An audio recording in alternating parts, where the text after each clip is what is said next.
El presidente de la Junta de Extremadura, Guillermo Fernández Vara, ha participado en la inauguración de la 34 edición de la Feria Internacional del Queso de Trujillo.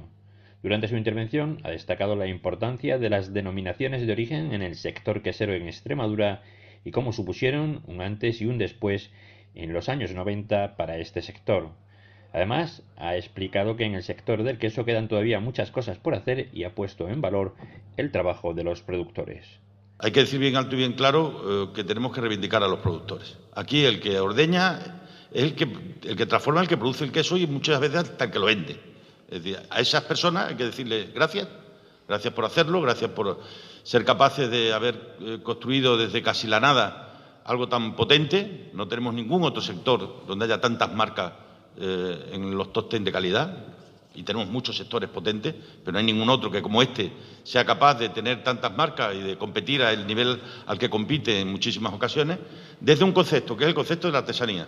La feria se celebrará hasta el próximo domingo y se pueden degustar más de 500 variedades de queso.